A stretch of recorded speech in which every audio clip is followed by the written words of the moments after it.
Hello प्यारे बच्चों, bio बताऊंगा मैं आपको अपना इस बार का जो सेशन है 2021-22, इसमें न्यू एनसीईआरटी का सिलेबस शुरू हुआ है।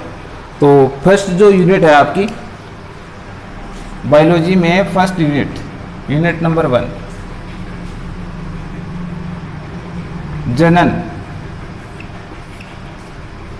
रिप्रोडक्शन।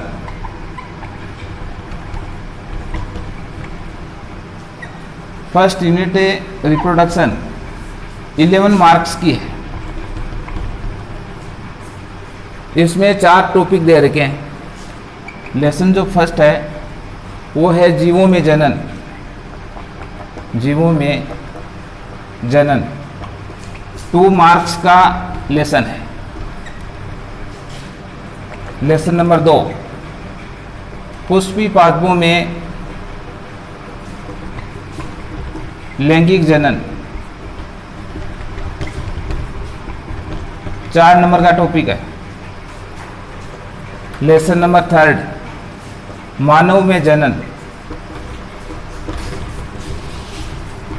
3 नंबर का टॉपिक है। लेसन नंबर 4, जनन स्वास्थ्य 2 नंबर का टॉपिक है। इस प्रकार से अपनी जो फर्स्ट यूनिट है वो 2 + 4 6 + 3 9 + 2 11 मार्क्स की यूनिट है, जिसमें से पहला जो टॉपिक है आज का अपना वो है जीवों में जनन। बच्चों 11वीं क्लास में आपने पिछली बार जो एनसीईआरटी का सिलेबस लागू हुआ था उसमें जो फर्स्ट लेसन था उसमें जीव जगत जो पहला चैप्टर था उसके अंदर हमने सजीवों और निर्जीवों के जो लक्षण पढ़े थे। आपको मैं याद दिलाऊं कि सजीवों के बहुत सारे लक्षण हैं, जैसे वृद्धि है, जनन है, श्वसन है, उत्सर्जन है, उपापचयी क्रियाएं हैं। बहुत सारे लक्षण जो सजीवों को निर्जीवों से अलग करते हैं, लेकिन कुछ लक्षण विशिष्ट लक्षण कहलाते हैं। कौन से लक्षण कहलाते हैं? विशिष्ट लक्षण। अब ये विशिष्ट लक्षण क्या होते हैं? विशिष्ट लक्षण वो लक्षण होते हैं जो केवल सजीवों में पाए जाते हैं, निर्जीवों में वो लक्षण नहीं पाया जाता है। तो जैसे मैं आपसे पूछूं कि भाई वृद्धि क्या सजीवों का विशिष्ट लक्षण है? आप कहोगे सर नहीं। उसका कारण क्या है कि भाई वृद्धि सजीवों में होती है। वृद्धि किसको कहा जाता है? वृद्धि का सीधा सा अर्थ है कि संख्या में वृद्धि होना। जैसे मान लो कोई संख्या में 1 है, उसको अपन 2 में डिवाइड कर लेते हैं तो संख्या में दुगुनी हो गई। इसका मतलब है ग्रोथ है, वृद्धि हुई। तो सजीवों में तो अपन कह सकते हैं कि भाई जीव है वो जनन करते हैं और नई संतान उत्पन्न करते हैं और संख्या बढ़ा देते हैं, मान लिया। तो निर्जीवों में भी संख्या तो बढ़ सकती है। जैसे मान लो चौक है, चौक को अपन ने तोड़ दिया, 2 टुकड़े हो गए, तो इसकी भी तो संख्या बढ़ी। तो इसका मतलब है कि ये लक्षण है वो वृद्धि का, जो संख्या में वृद्धि होना सजीवों में भी है और निर्जीवों में भी है। तो इसको अपन वृद्धि को विशिष्ट लक्षण नहीं कह सकते। भार में वृद्धि होना, निर्जीवों के भार में भी वृद्धि होती है। जैसे मान लो कोई टीला है रेत का, कोई वस्तु है, उस पर बाह्य आकार में कोई अतिवृद्धि हो जाती है या उसमें बाह्य आकार बढ़ता जाता है, तो उसको भी वृद्धि कहा जाता है। तो कुल मिलाकर के वृद्धि को अपने विशिष्ट लक्षण में शामिल नहीं करेंगे। दूसरा लक्षण पढ़ा आपने कि सजीवों में कौन सा लक्षण है? जनन है। तो जनन ओनली फॉर सजीव ही करते हैं, निर्जीव में जनन नहीं होता है। लेकिन इसको भी विशिष्ट लक्षण नहीं माना गया है। क्यों नहीं माना गया है? क्योंकि कुछ सजीव ऐसे हैं जो सजीव तो है लेकिन जनन नहीं कर पाते हैं। क्यों नहीं कर पाते हैं? उसका रीजन क्या है? जैसे मधुमक्खी की प्रजाति है, उसके छत्ते में 3 प्रकार की मधुमक्खियां होती है। बताओ कौन कौन सी होती है? श्रमिक होती है, जिसको आप वर्कर भी बोलते हो या कामगार मधुमक्खी बोलते हो। नर होती है, मादा होती है, यानी मेल और फीमेल, 3 टाइप्स की मधुमक्खी है। तो मेल और फीमेल तो जनन क्रिया में भाग लेती है, लेकिन वर्कर भी है वो भाग नहीं लेती है, जनन जिंदगी भर करती नहीं है। तो क्या वो सजीव नहीं है? इस कारण से जनन को विशिष्ट लक्षण नहीं कहेंगे। दूसरा, खच्चर। खच्चर किसका एग्जाम्पल है? विजातीय संकरण का। किसका उदाहरण है? विजातीय संकरण का। संकरण में क्या होता है? दो जो भिन्न भिन्न प्रजातियां होती है उनमें क्रॉस कराते हैं।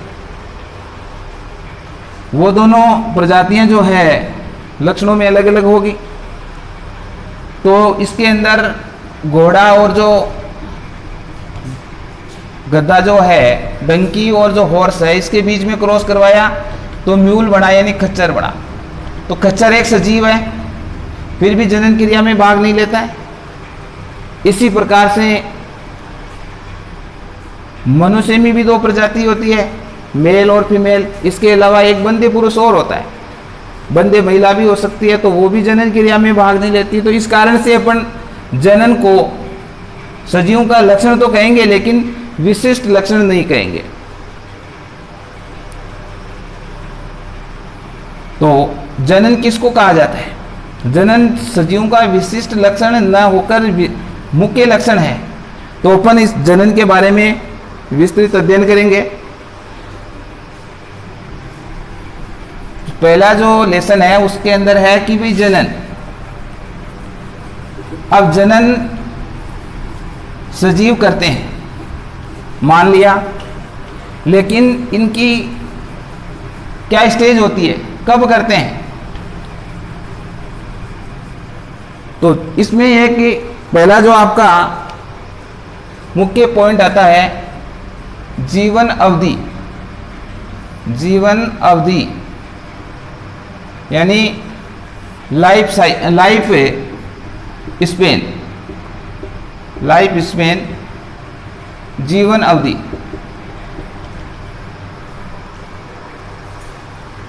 काफी बार एग्जाम में पूछा गया है कि भाई जीवन अवधि को डिफाइन कीजिए, परिभाषित कीजिए।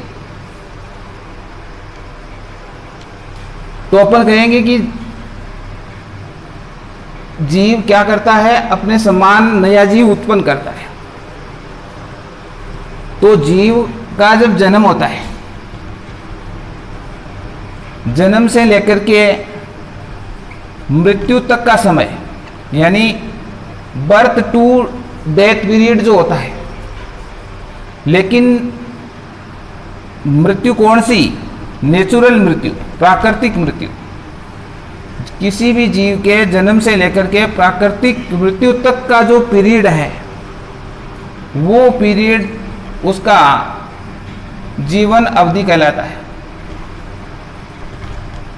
जीवन अवधि इंपॉर्टेंट है भाई। जीवन अवधि से सीधा सा अर्थ ये नहीं है कि जैसे अपन एग्जाम्पल लेते हैं, कोई जीव है, जन्म लिया और जन्म लेने के कुछ समय बाद या 1 साल या 2 साल या 5 साल या कुछ समय बाद उसकी डेथ हो गई। अब अपन कहेंगे कि भाई इसका जन्म जो है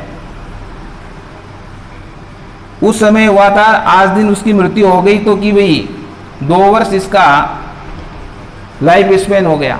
ये गलत है। लाइफ स्पेन से आपको मैं ये समझाने की कोशिश कर रहा हूँ कि आपने पढ़ा है कि संसार में भिन्न भिन्न जीवों की प्रजातियां होती है। तो मानव एक प्रजाति है, गाय एक प्रजाति है, कुत्ता एक प्रजाति है, बंदर एक प्रजाति है, तो बहुत सारी स्पीसीज है। तो इन स्पीसीज में उनके जन्म से लेकर के मृत्यु तक का एक पीरियड जो है वो फिक्स है। उसके पहले किसी भी डिजीज से या कोई अन्य कारणों से उसकी मृत्यु हो सकती है, लेकिन जीव कितने समय तक जी सकता है, कब उसकी मृत्यु होती है, वो समय जो है वो जीवन अवधि कहलाता है। तो जैसे अपन एग्जाम्पल लें कि भाई मानव, तो मानव की जो जीवन अवधि है वो लगभग 100 वर्ष मानी गई है, लेकिन अब जो है मनुष्य की जो अवधि है वो 60 से 70 वर्ष मान ली गई। 60 से 70 वर्ष, यानी अधिकतर जो मृत्यु है वो इस एज में हो रही है, लेकिन अपन एनसीईआरटी के हिसाब से 100 वर्ष मान के चलेंगे। तो अब यदि मान लो मृत्यु 50 वर्ष में हो गई तो वो उसकी जीवन अवधि नहीं कहलाती है। तो ये जो जीवन अवधि है वो सभी जीवों की अलग अलग होती है। तो यहां पर मैं कुछ जीवों के नाम लिख रहा हूं, उसकी जीवन अवधि लिख रहा हूं।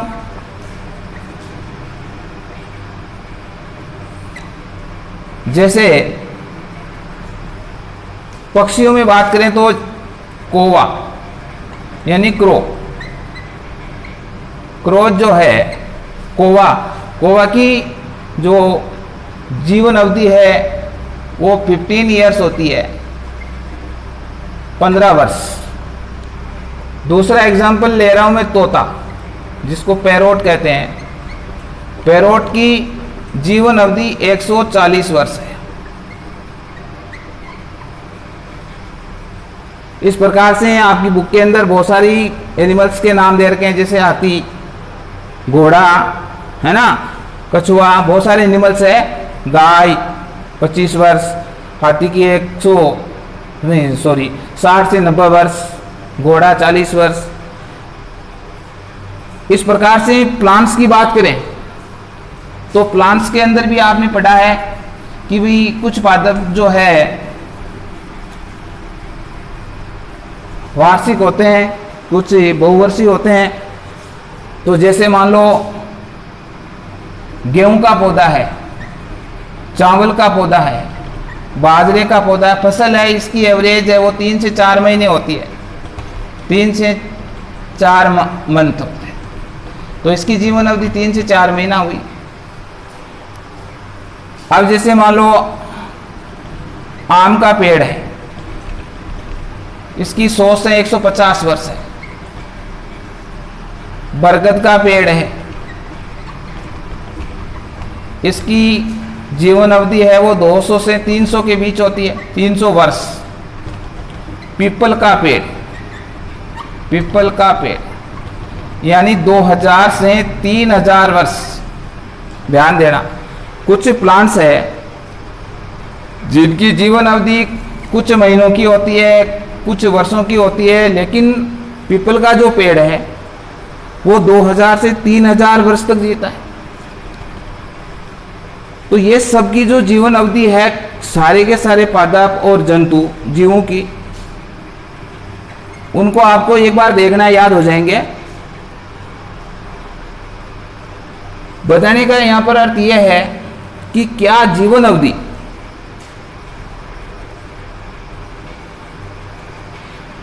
क्या किसी जीव की साइज को डिपेंड करती है। साइज, अमाप, यानी कुछ जीव सूक्ष्म होते हैं, छोटे होते हैं, कुछ जीव बड़े होते हैं। तो जीवन अवधि क्या आकार से प्रभावित होती है? इसके लिए अपन एग्जाम्पल देखते हैं। तो तोता और जो कौवा है इसकी साइज लगभग समान होती है, दोनों ही पक्षी है, लेकिन कौवा तो है वो 15 ईयर्स ही जीता है, जबकि पैरोट जो है 140 वर्ष तक जीवित रहता है। तो इसमें देखा गया है कि भाई आकार से इसका कोई संबंध नहीं है, जीव चाहे छोटा हो चाहे जीव बड़ा हो, आकार उसको प्रभावित नहीं करता है। इधर देखें अपन, आम का पेड़, बरगद का पेड़, पीपल का पेड़, तीनों पेड़ एक जैसे होते हैं। बरगद के और पीपल के पेड़ में कोई डिफरेंस नहीं है, आम के पेड़ में कोई डिफरेंस नहीं है, लेकिन जीवन अवधि इसकी अलग अलग है। तो अब ये आपके समझ में आ जाना चाहिए कि भाई जीवों की जो जीवन अवधि है वो आकार पर निर्भर नहीं करती कि भाई छोटा जीव है वो ज़्यादा समय तक जिएगा, बड़ा जीव है वो कम समय तक जिएगा। ऐसा इसमें जीवन अवधि में कुछ भी नहीं है। अब जो जीव जो जन्म लेता है और उसकी प्राकृतिक मृत्यु होती है, इस पीरियड को अपन 4 स्टेज में बांटते हैं। यानी इसकी स्टेज को अपन 4 भागों में डिवाइड किया गया है। यानी लाइफ स्पेन जो है 4 स्टेज को दर्शाती है। पहली जो स्टेज है वो है आपकी कायिक प्रावस्था, वेजिटेटिव स्टेज, या जिसको अपन किशोरावस्था कह सकते हैं। किशोरावस्था, टीनएजर। बच्चों, आप किशोरावस्था से भली भांति परिचित हो। किशोरावस्था क्या होती है? यानी मानव की बात करें तो 11 से लेकर के 18 ईयर्स की जो एज है उसको अपन किशोरावस्था कहते हैं। बहुत ही इंपॉर्टेंट ये क्वेश्चन बनता है। इसका दूसरा नाम है पबर्टी, यानी यौवनारंभ। यौवनारंभ 11 ईयर से लेकर के 18 वर्ष की जो अवस्था है, इस समय यानी जीव जनन की जो कैपेसिटी है उसको अचीव करता है या हासिल करता है। यानी इस लायक बनता है कि वो जनन करने में सक्षम हो सकता है। तो किशोरावस्था कौन सी अवस्था होती है? ये कायिक प्रावस्था जो है प्लांट्स में होती है। तो सजीवों की बात करें कि सजीवों में ये कायिक प्रावस्था या किशोरावस्था जनन की क्षमता को हासिल करने की ये प्रावस्था है। आप किस प्रकार से डिफाइन करोगे इसको कि किशोरावस्था वह अवस्था है जिसमें जीव जनन की क्षमता है वो प्राप्त करता है। तो ये लाइफ स्पेन की पहली स्टेज हो गई। कोई भी जीव है जन्म लेगा, मृत्यु होगी, उसके बीच में वो किशोरावस्था में आएगा। किशोरावस्था के बाद में दूसरी जो स्टेज है उस स्टेज का नाम है परिपक्वता। परिपक्वता यानी maturity. Maturity stage. Maturity stage, परिपक्वता क्या होती है? ये जीवों की वह अवस्था होती है जिसमें जीव क्या करता है? जनन को प्रारंभ करता है, जनन को स्टार्ट करता है। ये प्रावस्था रिप्रोडक्शन को शुरू करने की प्रावस्था होती है। मैच्योरिटी स्टेज आने के बाद में जीव है वो जनन करने के लिए तैयार हो जाता है। अब ऐसा नहीं है कि भाई आप ये मत समझना कि कोई भी जीव है मैच्योर हो गया और वो बच्चे उत्पन्न क्यों नहीं कर पाता है, वो एक अलग चीज है। थर्ड जो है, थर्ड स्टेज जो आती है वो होती है आयु वृद्धि। आयु वृद्धि एवं जीर्णता। देखिए, आयु वृद्धि से सीधा सा अर्थ लगा सकते हो कि कोई भी सजीव है, कोई भी जीव है, वो सबसे पहले किशोरावस्था क्रॉस करेगा। इसकी नेक्स्ट स्टेज जो है वो परिपक्वता आएगी, मैच्योरिटी स्टेज आएगी। मैच्योरिटी स्टेज को क्रॉस करने के बाद में अगली अवस्था आएगी आयु वृद्धि एवं जीर्णता।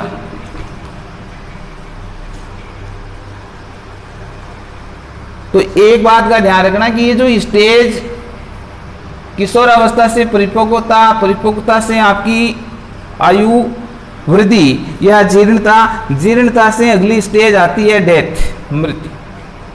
तो क्या ये अवस्था एक निश्चित समय के बाद में आ जाती है? नहीं, ये जो है एक तो आनुवंशिक और एक पर्यावरण, इन कारकों पर डिपेंड करती है। जैसे मानव की प्रजाति एक है, लेकिन विभिन्न देशों के अंदर मानव भी अलग अलग वर्षों तक जीवित रह सकता है। यदि उसकी जेनेटिक कोड या एनवायरनमेंट उसका सही रहता है तो वो किशोरावस्था हो सकता है 11 ईयर से बाद शुरू हो या 11 ईयर से पहले भी शुरू हो जाए। मैच्योरिटी है वो पहले भी आ सकती है, बाद में भी आ सकती है, थोड़ा सा डिफरेंस हो सकता है। आयु वृद्धि जो है कुछ समय बाद में भी आ सकती है, पहले भी शुरू हो जाती है। जीर्णता, आयु वृद्धि से सीधा सा अर्थ है कि जीव की आयु में वृद्धि होना, और जीर्णता का मतलब है कि कमी होना, डिकेंड होना। देखिए हम सब जानते हैं कि भाई उम्र बढ़ने के साथ साथ कार्य क्षमता में कमी आ जाती है।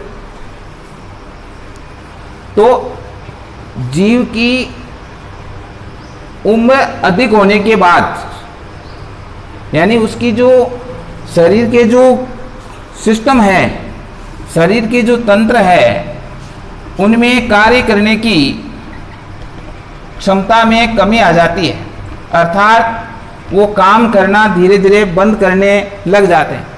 इसको अपन जीर्णता कहते हैं। तो जीर्णता क्या है? मृत्यु से पहले की अवस्था है, मृत्यु से पहले की अवस्था जीर्णता है। और जब ये क्षमता में या सिस्टम्स में कमी आ जाएगी, काम करने में कैपेसिटी कम हो जाएगी, तो उसके बाद में आ जाती है आपकी लास्ट स्टेज होती है मृत्यु। में क्या होता है? शरीर के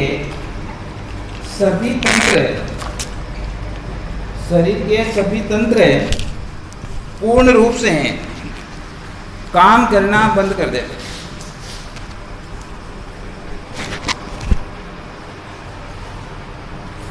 काम करना बंद कर देते हैं, बंद कर देते हैं। अब जैसे अपना शरीर है, इसके अंदर कौन कौन से तंत्र है काम करते हैं? जैसे पाचन तंत्र है, श्वसन तंत्र है, उत्सर्जन तंत्र है, जनन तंत्र है। तो ये सिस्टम क्या करते हैं? पाचन तंत्र में क्या होता है? जो अपन भोजन खाते हैं उसका पाचन होगा तभी तो अपन दोबारा भोजन करेंगे। यदि सुबह के भोजन का शाम तक पाचन नहीं होता है, डाइजेशन नहीं होता है, तो शाम का खाना अपन नहीं खा सकते। यदि खा लेंगे तो बीमार हो जाएंगे। इसके बाद में एनर्जी बनेगी। यदि भोजन नहीं खाएंगे तो ऊर्जा नहीं बनेगी। और यदि पाचन होता है तो उत्सर्जन होगा। डाइजेशन ही नहीं होगा तो उत्सर्जन कैसे होगा? जैसे ग्लूकोज है C6H12O6, इसमें यदि अपन श्वसन क्रिया करेंगे तो क्या बनेगा? CO2 बनेगा, जल बनेगा और ऊर्जा बनेगी।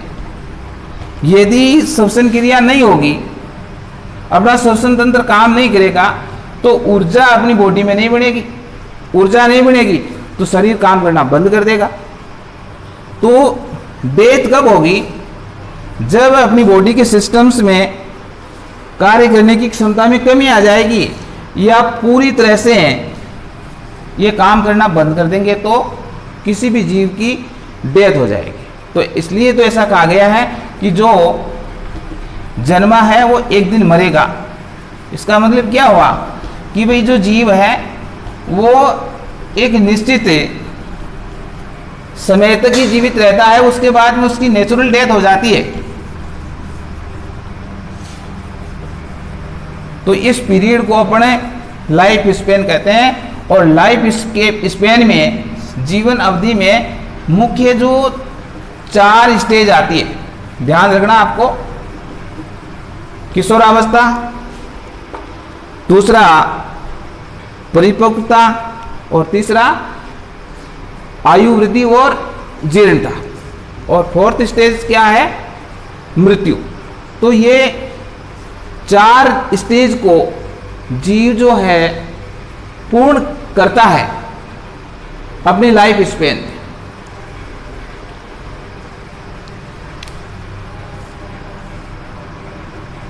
अब इसके बाद में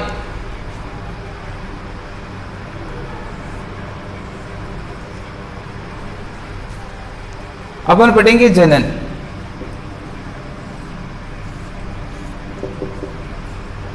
बेटा जनन इतना सिंपल नहीं है कि अपन उसको डिफाइन कर सकें। सरल जो जीव, देखो एकोशिक होते हैं, बहुकोशिक होते हैं। जीवों का विकास हुआ है कि सरल जीवों से जटिल जीव बने हैं।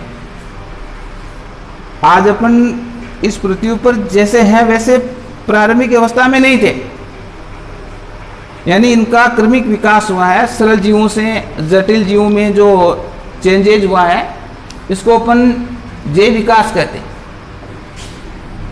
तो सरल जीवों में जनन की क्रिया सरल होती है, जटिल जो जीव होते हैं उसमें जनन की प्रक्रिया जो है वो थोड़ी जटिल होती है। तो जनन का शाब्दिक अर्थ क्या है, रिप्रोडक्शन है। अर्थात जनन वह प्रक्रिया है, जनन वह जैविक प्रक्रिया है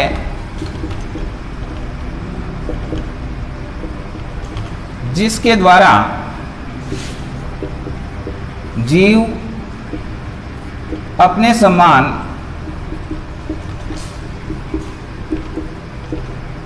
नए जीव को उत्पन्न करता है।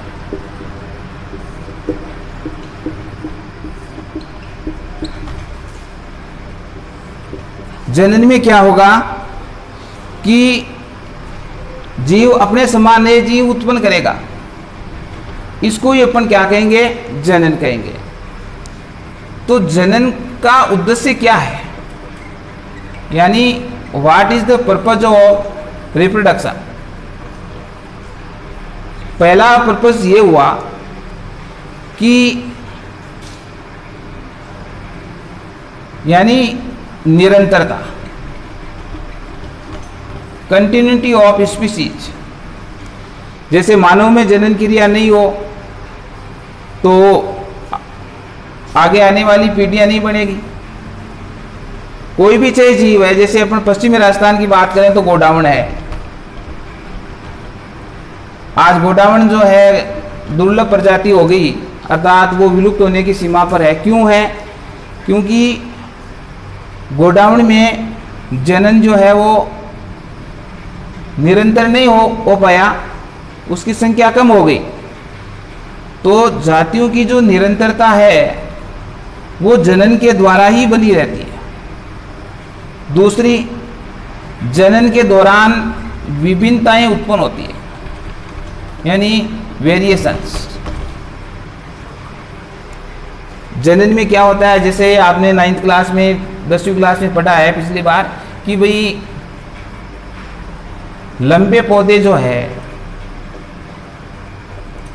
और जो बोने पौधे हैं, मटर के, एक प्रजाति है मटर, मटर के जो लंबे पौधे और मटर के बोने पौधे, इनके जब अपन क्रॉस कराते हैं तो संकर किस्म बनती है। तो उनमें क्या हुआ कि ये जो संकर हाइब्रिड जो वैरायटी बनेगी, इसमें जो बोनापन है वो छुप जाएगा और लंबापन जो है वो आएगा। अर्थात अपन जो लक्षण उत्पन्न करना चाह रहे हैं वो प्रभावी लक्षण होगा तो वो उस प्रजाति में आ जाएगा। तो अब जनन में क्या होता है कि भाई देखो, एक एकल जो जीव है, यदि उसके द्वारा संतति उत्पन्न हो रही है तो उनमें तो विभिन्नताएं नहीं आएगी, क्योंकि उनमें तो एक ही प्रजाति है। इसलिए इसके जो लक्षण है या गुण है उसका ट्रांसफर नहीं होगा, और वो आकारा की और आनुवंशिक की तौर पर वो बिल्कुल सेम होगी। लेकिन उच्च विकसित जो पादप है या उच्च विकसित जो जीव हैं, उनमें जो जनन होता है वो एकल जीव के द्वारा नहीं होता है, उसके अंदर दो जनक भाग लेते हैं, एक मेल होता है एक फीमेल होता है। तो अब ये दो जो जीव भाग लेंगे तो उसमें लैंगिक जनन होगा, और लैंगिक जनन होगा तो उसके लक्षणों में डिफरेंस आएगा, और इन जो लक्षणों में जो अंतर आता है उसको अपन क्या कहेंगे, विभिन्नता कहेंगे। ओके।